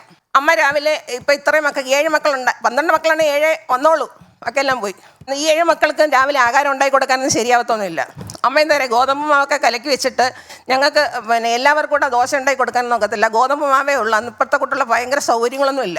3 ദോശ വീതമാണല്ലോ ഒരാൾക്ക് കൊടുക്കണമെങ്കിൽ. അങ്ങനെ ആണെങ്കിൽ എന്ത് ചെയ്താൽ 3 തവി അങ്ങോട്ട് കോരി ഒഴിച്ചിട്ട് ഓരോരുത്തർക്ക് ദോശ ഉണ്ടാക്കുക. ഗോതമ്പ് മാവ് വെച്ച് 3 തവി വെച്ച് എങ്ങനെ ആവും, ഒരു പെസകാപ്പം പോലിരിക്കും. ഈ പെസകാപ്പം കണ്ടുകൊണ്ട് ഞാൻ ഇറങ്ങി ഓടും. അത് വേണ്ട എന്ന് വെച്ചാൽ എനിക്ക് വഴിനീള കിട്ടും കുറേ കാര്യങ്ങൾ. അതായത് ഞങ്ങളെ കാത്തിരിക്കുന്ന എന്തൊക്കെയാണെന്നറിയാമോ, കൊല്ലം ജില്ലയായതുകൊണ്ട് ഞങ്ങൾക്ക് കശുവണ്ടി മാങ്ങയുണ്ട്, ചക്കയുണ്ട്, പുളിയുണ്ട്, പുളിഞ്ചിക്കയുണ്ട്, ആഞ്ഞിലിച്ചക്കയുണ്ട്. അതെല്ലാം കിട്ടി ഞങ്ങൾ വയറ് നിറഞ്ഞിട്ടാണ് സ്കൂളിലോട്ട് വന്നത്. അതുകൊണ്ട് വീട്ടിൽ ആഹാരമൊന്നും ഞങ്ങൾക്ക് വേണ്ട. അതുപോലെ തന്നെ ഞങ്ങൾ ഈ കശുവണ്ടി മാങ്ങല്ലേ, ഈ പിന്നെ അണ്ണാനും വവ്വാലും ഒക്കെ ചപ്പിയിട്ട് വാലൻസാണ് വെച്ചിരിക്കുന്നത്. അണ്ണാനും വവ്വാലൊക്കെ ഇച്ചിരിയേ ചപ്പത്തുള്ളൂ കേട്ടോ. അന്ന് ദാരിദ്ര്യം കുറവായിരുന്നു. ബാക്കി ഞങ്ങൾക്ക് വേണ്ടി ഇട്ടേക്കും. വല്ല പിള്ളേർ വരുമല്ലോ, അവരങ്ങ് കഴിച്ചോളും. പിന്നെ പുളിഞ്ചിക്ക, മാങ്ങ, കുറേ പരലുപ്പുണ്ടെന്ന്, അതും എല്ലാം കഴിച്ചിട്ട് ഞങ്ങൾ സ്കൂളിലോട്ട് പ്രവേശിക്കുകയാണ്. സ്കൂളിലോട്ട് ചെന്ന് കഴിഞ്ഞാൽ അടിപ്പൂരവാ. അടി എവിടെ പോയാലും എനിക്കേ കൊള്ളത്തുള്ളൂ. അല്ല ബൊമറാങ് പോലെ എവിടെ നിന്ന് അടി വന്നാലും എനിക്കേ കൊള്ളത്തുള്ളൂ. അടികൊള്ളാനായിട്ട് ഒരു അവതാരം ആണ് ഞാൻ. എന്തുവാണെന്നറിയത്തില്ല, എനിക്ക് അടികൊണ്ട് ഭയങ്കര വിവരം വെച്ച്. ക്ലാസ്സിലാണെങ്കിൽ എന്ത് കാര്യത്തിനായാലും ഡൗട്ട് ചോദിക്കുന്നത് ഞാൻ തന്നെയാണ്. പിന്നെ അവന്മാർ കോക്കറി കുത്തും, വോയിസുകൾ കോക്കറി കുത്തിയാലും ഞാനിങ്ങനെ കോക്കറി കുത്താനൊന്നും അറിഞ്ഞുകൂടെങ്കിലും ഞാൻ ഇങ്ങനെ നിൽക്കും. ഇവന്മാർ കാട്ടിലെ പുലിയും സിംഹവും ഒക്കെ ആയിരിക്കും. ഞങ്ങൾ കുറേ ഗേൾസ് ഉണ്ട്, അവരൊക്കെ ഞങ്ങളെന്നല്ല വീട്ടിലെ പൂച്ചയാണ്. പക്ഷേ എക്സാം ഒന്ന് വന്നോട്ടെ, ഞങ്ങൾ സമ്പന്ന രാഷ്ട്രവും അവർ ദരിദ്ര രാഷ്ട്രവുമായിരിക്കും. പിന്നെ ഞങ്ങളുടെ ഒരു മ്യൂസിക് ടീച്ചറുണ്ട്, അന്ന് മ്യൂസിക് പഠിപ്പിക്കുക. അതൊക്കെ ഞങ്ങൾ ഭയങ്കര ഇഷ്ടമാണ് മ്യൂസിക് പഠിപ്പിക്കുന്നത്. ഈ ടീച്ചറിനാണെങ്കിൽ 10-15 കൊല്ലം കൊണ്ട് ഒരേ ഒരു പാട്ട് മാത്രമേ ഉള്ളൂ. ഒരു രാമായണ കിളി ശാരിക പെങ്ങളി രാജീവ് നേത്രനെ കണ്ടോ, നിന്റെ രാഗവിലോലനെ കണ്ടോ. ആ ഒരു പാട്ടും കൊണ്ട് ടീച്ചർ ഇരിക്കാൻ തുടങ്ങിയിട്ട് എത്ര വർഷമായി? ടീച്ചർ അപ്പോയിൻമെൻറ്റ് തുടങ്ങിയ കാലം മുതൽ ഇപ്പം വരെ അത് തന്നെ തുടങ്ങിക്കൊണ്ടിരിക്കുക. ഇനി എപ്പോഴാണോ എന്തോ മാറുന്നത്. ഞങ്ങളിത് സഹിച്ചുകൊണ്ടേ ഇരിക്കുകയാണ്. ഇങ്ങനെ ടീച്ചർ ക്ലാസ്സിൽ വന്നാൽ ഒരു കാര്യമുണ്ട്, 4 വരി പാട്ട് എഴുതാൻ പറഞ്ഞിട്ട് ടീച്ചർ ഒരു ഉറക്കം ഉറങ്ങും. അന്നേരം ഞങ്ങളിങ്ങനെ ഓരോരുത്തരായിട്ട് ആ പാട്ടിങ്ങനെ പാടിക്കൊണ്ടിരിക്കുക. പാടി പോവുക. ആർക്കും പാടാനകത്തില്ല, 2-3 പേര് മാത്രമേ ഉള്ളൂ നല്ലോണം പാടുന്നത്. അങ്ങനെ ഓരോരുത്തരായിട്ട് ഇങ്ങനെ പാടിക്കൊണ്ടിരിക്കുക. രാമായണെങ്കിലും ശാരിയപ്പെങ്കിലും രാജീവ് നേത്രനെ കണ്ടോന്ന് ഇങ്ങനെ 1 by 1 ആയിട്ട് ഇങ്ങനെ പോയിക്കൊണ്ടിരിക്കുകയാണ്. അങ്ങനെ ഓരോരുത്തരായിട്ട് ഇങ്ങനെ വന്നുകൊണ്ടിരിക്കുമ്പോൾ എൻ്റെ സൈഡ് വന്നപ്പോഴത്തേനും ഞാനും പാടി.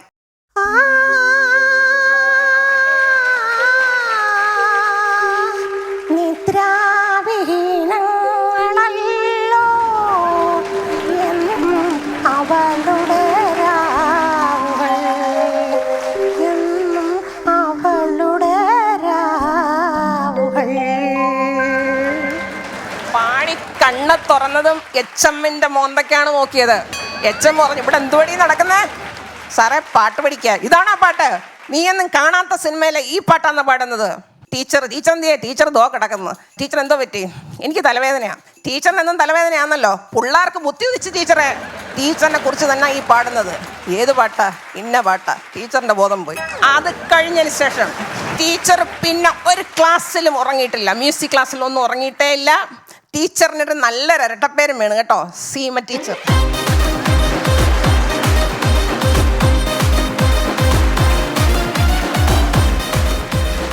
സുശീല ചേച്ചി ഒരു നല്ല എന്റർടൈനർ ആണ് അല്ലേ? നല്ല പെർഫോമൻസ് ആയിരുന്നു. നമുക്ക് നല്ലൊരു കൈഡി കൊടുക്കാം. വളരെ എനർജറ്റിക് ആയിട്ട് പെർഫോം ചെയ്തു. ടീച്ചർ കുട്ടികളെ തല്ലാറുണ്ടോ? ഞാൻ ഒരിക്കലും വടിയെടുത്തോണ്ട് ക്ലാസ് റൂമിലേക്ക് പോകാറേ ഇല്ല. അല്ല, ടീച്ചർ പറഞ്ഞു ടീച്ചറിനെ തല്ലിയത് കൊണ്ട് നന്നായി എന്ന് പറഞ്ഞു. ടീച്ചർ തല്ലിയത് കൊണ്ട് നന്നായി എന്ന് പറഞ്ഞു. എനിക്ക് ദുസ്വഭാവം ഉണ്ടായിരുന്നു. കുട്ടികൾക്ക് അതില്ലാന്ന് എനിക്കറിയാം. ഓക്കെ ശരി. ചേച്ചി എങ്ങനെയായിരുന്നു പെർഫോമൻസ്? ശരിക്കും ടീച്ചറാണോ? സ്വന്തമായിട്ട് പാലക്കുള്ള കിട്ടും ആണല്ലേ? അതിനു മുമ്പ് ടീച്ചറായിരുന്നു. സ്കൂളിൽ പഠിപ്പിച്ചിട്ടുണ്ട്. അല്ല, ഞാൻ ആലോചിക്കുന്നത് ഇങ്ങനെയുള്ള ടീച്ചേഴ്സാണ് നമ്മളെയൊക്കെ സ്കൂളിൽ യൂത്ത് ഫെസ്റ്റിവലിനൊക്കെ കൊണ്ടുപോയിട്ട് വളർത്തിയത്. കാരണം അവർക്ക് സ്കൂളിൽ ചെയ്യാൻ പറ്റാത്തതും ഇതുമൊക്കെ നമ്മുടെ പിള്ളേരെ അങ്ങ് കുത്തി പഴുപ്പിക്കും. അവിടെ കളിക്കും ഇവിടെ ഡാൻസ് പഠിപ്പിക്കാൻ വരുന്നവരെക്കാൾ കൂടുതൽ ടീച്ചേഴ്സിനാണ് കൂടുതൽ അവർക്ക് ഇൻട്രസ്റ്റ് ഉണ്ട്. വളരെ നന്നായിരുന്നു കേട്ടോ, എനിക്ക് ഭയങ്കര ഇഷ്ടപ്പെട്ടു. ഇങ്ങനെയുള്ള ടീച്ചേഴ്സ് പഠിപ്പിച്ച കറക്റ്റ് ആയിട്ട് ഞാനൊക്കെ ഹിന്ദിയൊക്കെ പഠിച്ചു പോയേനെ. നീ അണ്ണാനെ പറ്റി ഇതിനിടെ പറഞ്ഞല്ലോ, അണ്ണാൻ കുറച്ച് കശുവണ്ടി ബാക്കി വെക്കുന്നതിനെ പറ്റി പറഞ്ഞല്ലോ. ഈ സാഹചര്യത്തിൽ പെട്ടെന്നൊരു ചോദ്യം. കുരങ്ങനില്ലാത്തൊരു കഴിവ് അണ്ണാനുണ്ട്. 2 പേരും അരങ്കേറികളാണ്, എല്ലാം അറിയാലോ. കുരങ്ങനില്ലാത്ത കഴിവ് അണ്ണാനുണ്ട്, പറഞ്ഞോ. ഞാൻ പറയാം. നട്ട്സ് ഒക്കെ ആണെങ്കിൽ നല്ലത് നോക്കി തിരഞ്ഞെടുക്കാൻ അറിയായിരിക്കും, കേടില്ലാത്തത്. അണ്ണാനാ അല്ലേ? അതൊരു ഇൻസ്റ്റാഗ്രാം റീൽസിൽ ഉണ്ട്, അതായിരിക്കും. അണ്ണാൻ തിന്നുന്നതാ അല്ല. അണ്ണാൻ ചപ്പിട്ട് ബാലൻസ് ഇട്ട് കൊടുക്കും. മറ്റേ കുരങ്ങനാണെങ്കിൽ മൊത്തം അത് അണ്ണാൻ അത്രയും വേണ്ട. അണ്ണാൻ അത്രയും തന്നെ വലിപ്പമുണ്ട് കശുവണ്ടിക്ക്, അതുകൊണ്ടാ. അതല്ല ആർക്കെല്ലാം അറിയാവോ അത്? ഇല്ല, എന്നാ ഞാൻ പറഞ്ഞുതരാം. കുരങ്ങൻ മരത്തിൽ കയറുന്ന ഇറങ്ങുന്നത് മനുഷ്യൻ കയറുന്ന പോലെയാ. മനുഷ്യൻ തെങ്ങി കയറുന്നത് തല മേളിലേക്ക് ആക്കിയിട്ടാണ്, തിരിച്ചിറങ്ങുന്നതും തല മേളിലേക്കാക്കിയിട്ട് തന്നെയാണ്. ആണല്ലോ. അണ്ണാന് മാത്രം നേരെ റിവേഴ്സ്, തല താഴത്തോട്ടാക്കിയിട്ട് തെങ്ങിന്നൊക്കെ ഇറങ്ങി വരാൻ പറ്റും. കുരങ്ങനൊന്നും അങ്ങനെ പറ്റിയില്ല. തല താഴത്തോട്ടായ കുരങ്ങന്റെ ശേഷം പോകും. അപ്പോ താങ്ക് യു സുശീല ടീച്ചർ, അടിപൊളി പെർഫോമൻസ് ആയിരുന്നു. വീണ്ടും വേദിയിലേക്ക് എത്തണം. ഓക്കെ, കലാമേഖലയിൽ നിരവധി വർഷങ്ങളുടെ അനുഭവ സമ്പത്തുള്ള കലാകാരന്മാരെയാണ് once upon a time version 2.0യുടെ എക്സലൻസ് അവാർഡ് എന്ന സെഗ്മെന്റിലൂടെ നിങ്ങൾക്ക് മുന്നിൽ എത്തിക്കുന്നത്. ഇന്ന് നമ്മുടെ അതിഥിയായി എത്തിയിരിക്കുന്ന കലാകാരനും അതുപോലെ തന്നെയാണ് ഒരുപാട് വർഷങ്ങളുടെ അനുഭവങ്ങളുള്ള, അല്ലെങ്കിൽ 1000-ൽ പരം ചിത്രങ്ങളുടെ ഭാഗമായിട്ടുള്ള, നസീർ സാർ മുതലുള്ള അഭിനയ ചക്രവർത്തിമാരുടെ കൂടെ അഭിനയിച്ചിട്ടുള്ള കലാകാരൻ, അഭിനേതാവ്. നമുക്ക് സ്വാഗതം ചെയ്യാം ശ്രീ പുന്നപ്ര അപ്പച്ചൻ.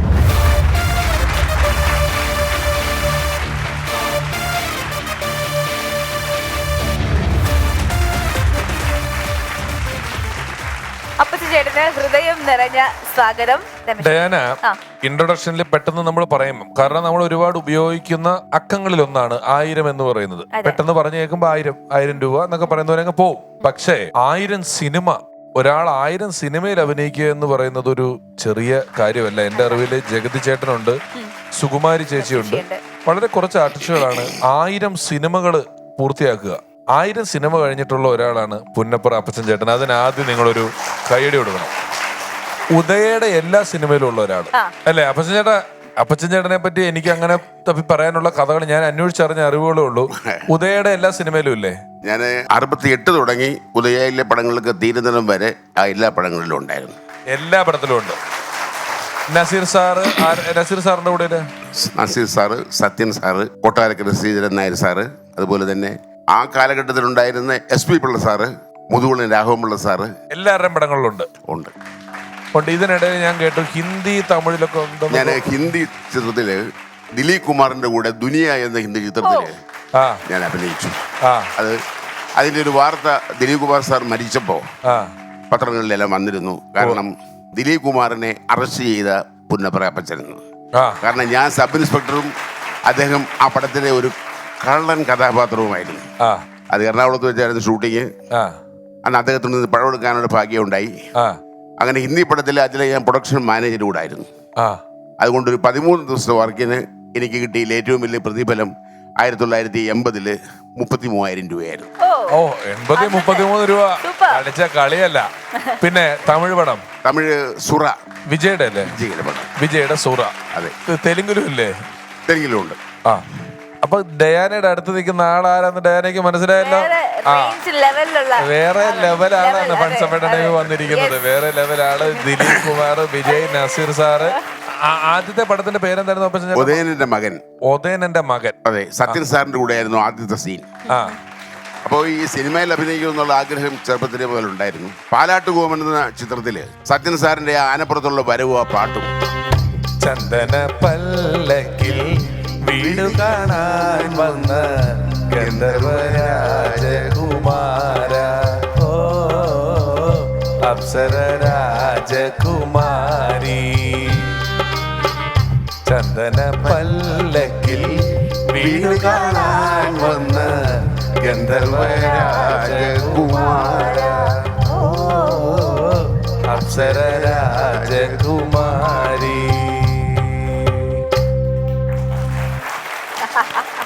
ഈ പാട്ടും പാടി ആനപ്പുറത്ത് വരുമ്പോൾ ആനയേക്കാൾ സൗന്ദര്യമായിരുന്നു സത്യൻ സാറിന്. അപ്പോൾ അത് കണ്ടപ്പോൾ തോന്നി എന്തെങ്കിലും അദ്ദേഹത്തിന്റെ പടത്തിൽ ഒരു മൂലയ്ക്ക് നിൽക്കണമെന്ന്. അതിനുവേണ്ടി എന്ത് ചെയ്യണമെന്നോ ആരെ കാണണമെന്നൊന്നും അറിഞ്ഞുകൂടാ. ഷൂട്ടിംഗ് നടക്കുന്ന സ്ഥലത്തെല്ലാം ഓടിപ്പോവും. അവിടെ ചെന്നിട്ട് കാണാനൊന്നും പറ്റത്തില്ലല്ലോ. അങ്ങനെയാണ് ഒരിക്കൽ ഉദയനന്റെ മകന്റെ ഷൂട്ടിങ് നിങ്ങൾക്കെല്ലാം അറിയാവുന്ന പോലെ ആലപ്പുഴയ്ക്കടുത്ത് വണ്ടാനം കാവിനടുത്തുള്ള മെഡിക്കൽ കോളേജിനടുത്തുള്ള കടപ്രദേശത്ത് നടക്കും. ഞാൻ ഓടി അങ്ങോട്ട് ചെന്നു. പണ്ടത്തെ ഒരു സിനിമയിലൊരു സംഗതിയുണ്ട്, ഭരണിയിലാണെന്ന് പറഞ്ഞപ്പോൾ ശ്രീനിവാസൻ ചെന്ന് ഓടിച്ചെന്ന് കാണിക്കുന്ന ബഹളങ്ങളൊന്നും ഇല്ലെങ്കിലും ഞാൻ ഓടി അകത്തോട്ട് ചെന്ന ആ ഫോഴ്സിൽ തന്നെ എന്നെ ഒരാൾ പെടലേക്ക് പിടിച്ച് തള്ളി. ഞാൻ ആ മുഖത്തോട്ട് നോക്കിയപ്പോൾ എൻ്റെ കൂടെ കോളേജിൽ പഠിച്ച എൻ്റെ സുഹൃത്ത് ഇബ്രാഹിം എന്ന് പറയുന്ന അവരാച്ചനായിരുന്നു. അവരാച്ചൻ തള്ളിയപ്പോൾ ഞാൻ പറഞ്ഞു, എന്താണ് നീ ഇവിടെ? എടാ ഞാൻ ഇതിൻ്റെ മാനേജറല്ലേ എന്ന് ചോദിച്ചു. അപ്പം ഞാൻ പറഞ്ഞു, നീ മാനേജറാണെങ്കിൽ എൻ്റെ കാര്യം നടക്കുമല്ലോ എന്ന് പറഞ്ഞു. നിന്റെ കാര്യം എന്തുവാ? ഈ മൂലയ്ക്ക് എവിടെങ്കിലും നിൽക്കണം. അതിന് പ്രശ്നമൊന്നുമില്ല, നീ രാവിലെ ഉദയ സ്റ്റുഡിയോയ്ക്ക് വന്നൊക്കെ പറഞ്ഞു. രാവിലെ ഉദയ സ്റ്റുഡിയോയിൽ ചെന്നപ്പോൾ അറിയുന്നത് അകത്തൊന്നും കാണാൻ പറ്റത്തില്ല, കൂറുകായുണ്ട്, കുറേ അധികം നീക്കുകയാണ്. സത്യൻ സാർ എങ്ങനെ പുറത്തോട്ട് വരുമ്പോൾ ഒന്ന് കാണണമെന്ന് പറഞ്ഞ ആൾ കൂടി നിൽക്കുന്നു. അപ്പം ഞാൻ പറഞ്ഞു, അവരാച്ചൻ ഒരാളുണ്ട്, മാനേജരാണ്, പുന്നപ്രേത അപ്പച്ചൻ വന്നിട്ടുണ്ടെന്ന് പറയാൻ പറഞ്ഞു. പോയ സ്പീഡിൽ തന്നെ കൂർക്ക വന്നിട്ട് പറഞ്ഞു അപ്പച്ചനെ കയറ്റിവിടാൻ പറഞ്ഞിട്ടുണ്ട്. അപ്പോൾ ഉദയ സ്റ്റുഡിയോയിലെ പിഷാരടി സാറിന് അറിയാവുന്ന പോലെ ഓൾ ഇൻ ഓൾ ശാരംഗപാണി സാറാണ്. അപ്പോൾ ഈ ശാരംഗപാണി സാറിൻ്റെ മൂവി കൊണ്ടുവന്നിട്ട് അവരാച്ചൻ പറഞ്ഞു, എൻ്റെ ക്ലാസ്മേറ്റാണ്, ഇവന് എന്തെങ്കിലും ഒരു വേഷം കൊടുക്കണമെന്ന് പറഞ്ഞു. ഉടനെ പറഞ്ഞു, വേഷം കൊടുക്കാം, ഒരു പടൻ്റെ വേഷമുണ്ട്, ഒരു കുടുംബിയും കുന്തം എടുത്ത് കൊടുക്കാൻ പറഞ്ഞു. അതിനിടയ്ക്ക് ഒരു വാക്ക് ശാരംഗപാണി സാർ പറഞ്ഞു, ഡയലോഗൊന്നും ഇല്ല കേട്ടോ എന്ന് പറഞ്ഞു. അപ്പം ഞാൻ മനസ്സിൽ പറഞ്ഞു, ആർക്ക് വേണം ഡയലോഗ്?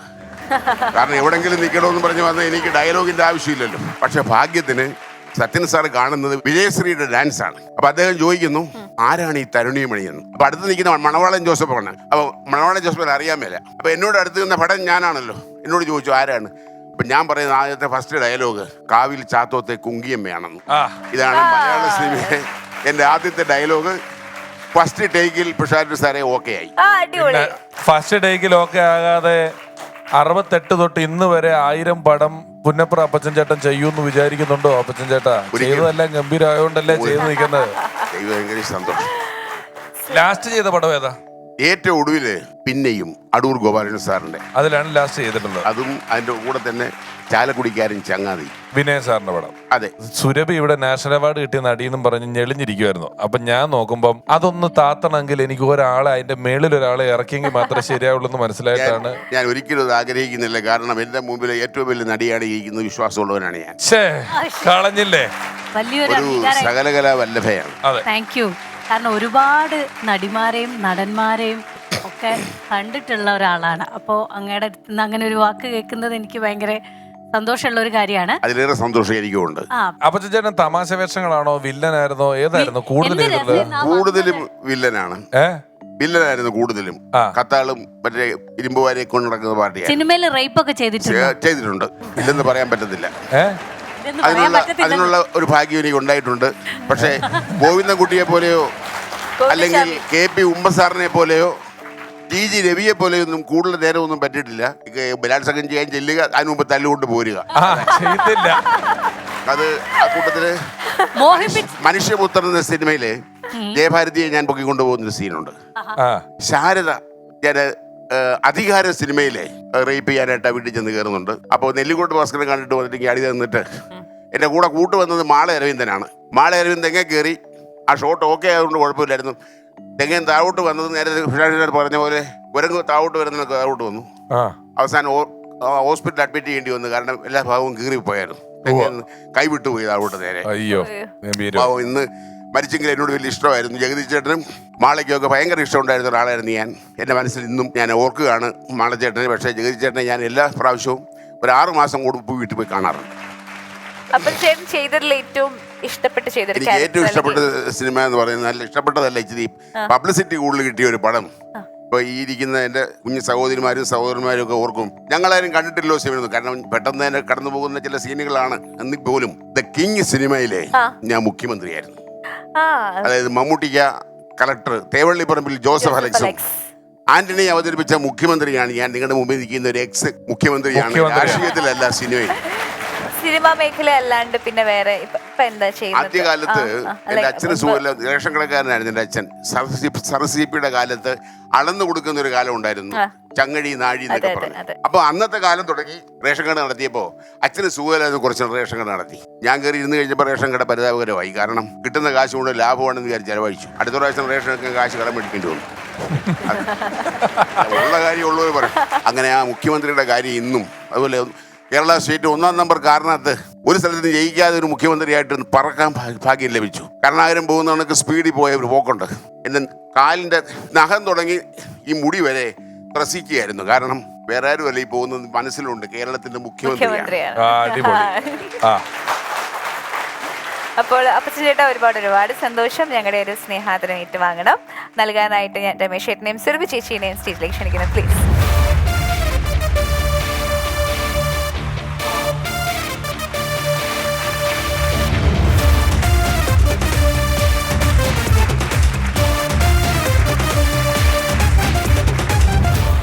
ശ്രീ പുന്നപ്ര അപ്പച്ചൻ ചേട്ടൻ, വൺസ് അപ്പോൺ എ ടൈമിന്റെ ഇതുപോലെ ഒരു സെഗ്മെന്റ്, ഒരു എക്സലൻസ് അവാർഡ് സെഗ്മെന്റ് നമ്മൾ തുടങ്ങിയപ്പോൾ പല എപ്പിസോഡുകളിലും പറഞ്ഞ പോലെ ഒരു വശം മുഴുവൻ പുതിയ പ്രതിഭകൾ, ഒരുപക്ഷെ അവരാദ്യമായി ക്യാമറയെ അഭിമുഖീകരിക്കുന്നതും ആദ്യമായി ഒരു വേദിയിൽ നിൽക്കുന്നതും ആദ്യമായി അവരുടെ കലാപ്രകടനം കാഴ്ചവെക്കുന്നതുമെല്ലാം ഈ വേദിയിലാകുമ്പോൾ തന്നെ അതേ എപ്പിസോഡുകളിൽ വലിയ അനുഭവ സമ്പത്തുള്ളവരുടെ സാന്നിധ്യം എന്ന് പറയുന്നത് അവർക്കും കൂടി ഒരു പ്രചോദനമാവുകയാണ്. അവിടെയാണ് പുന്നപ്ര അപ്പച്ചൻ ചേട്ടനെ പോലെ ഒരാൾ 1000 സിനിമകളിൽ അഭിനയിച്ച, ഇപ്പോൾ ഇവിടെ പറഞ്ഞതുപോലെ 3-4 ഭാഷകളിൽ അഭിനയിച്ച, എത്രയോ കഥാപാത്രങ്ങൾക്ക് ജീവൻ കൊടുത്ത ഒരു കൊതിയാണ്. സിനിമയിലൂടെ അല്ലെങ്കിൽ ഒരു വലിയ എസ്റ്റാബ്ലിഷ്ഡ് ആക്ടർ എന്നുള്ള നിലയിലൊന്നും പോകാതെ പുന്നപ്ര അപ്പച്ചൻ ചേട്ടൻ അദ്ദേഹത്തിൻ്റെതായ ഒരു സ്ഥാനം സിനിമയിലുണ്ടാക്കി. സ്ഥാനത്തോടൊപ്പം അദ്ദേഹം ഉണ്ടാക്കിയ മറ്റൊന്ന്, അദ്ദേഹത്തെ ഒരിക്കൽ പരിചയപ്പെട്ട ആളുകൾ വീണ്ടും വീണ്ടും ഓർക്കുന്ന, അദ്ദേഹത്തെ എപ്പോഴും ഇഷ്ടപ്പെടുന്ന ഒരു നല്ല സൗഹൃദ കൂട്ടായ്മയാണ് അദ്ദേഹം ഈ സിനിമാ മേഖലയിൽ ഉണ്ടാക്കിയിട്ടുള്ളത്. അദ്ദേഹത്തിൻ്റെ സാന്നിധ്യം നമുക്കൊരു വലിയ അനുഗ്രഹമായി കാണുന്നു. 1000 സിനിമകൾ പൂർത്തിയാക്കിയ, ഉദയയുടെ ഒരുപാട് ചിത്രങ്ങളിൽ അഭിനയിച്ചിട്ടുള്ള അപ്പച്ചൻ ചേട്ടനെ വൺസ് അപ്പോൺ എ ടൈം ഈ അവസരത്തിൽ ആദരിക്കുന്നു. അത് ഏറ്റുവാങ്ങണം.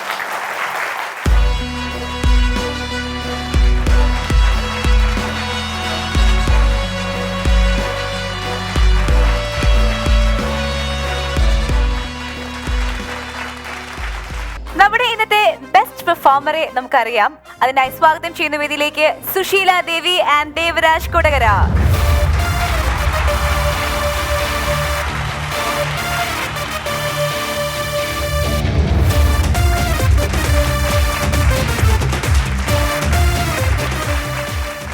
രണ്ട് മികച്ച പ്രകടനങ്ങൾ നമ്മൾ ഇന്നത്തെ എപ്പിസോഡിൽ കണ്ടു. പലപ്പോഴും പറയുന്ന പോലെ താരതമ്യം ചെയ്യാനാകാത്ത പ്രകടനങ്ങളാണ്. രണ്ടുപേരും ഒരുപാട് തമാശകൾ നമുക്ക് വേണ്ടി പറഞ്ഞു. ദേവരാജ് പറഞ്ഞ ഒരു ഏരിയയിൽ നിന്നല്ല സുശീല ടീച്ചർ ഓരോ തമാശകൾ പറഞ്ഞിരുന്നത്. രണ്ടുപേരും വന്ന ചുറ്റുപാടും പശ്ചാത്തലവും ഈ പരിപാടിയുടെ ഉദ്ദേശവും ഇന്നത്തെ ഇവിടുത്തെ പ്രകടനവും ആളുകളെ കൂടുതൽ ചിരിപ്പിച്ചതും അതിൻ്റെ ഒരു അവതരണ ശൈലിയും എല്ലാം കൂടി നമ്മൾ കണക്കാക്കുമ്പോൾ ഇന്നത്തെ ഈ രണ്ട് മികച്ച പെർഫോമൻസുകളിൽ കുറച്ചുകൂടി മികച്ചതായി നമ്മൾ തിരഞ്ഞെടുക്കുന്നത് സുശീല ടീച്ചറുടെ പെർഫോമൻസ് ആണ്. Best performer Susheela teacher.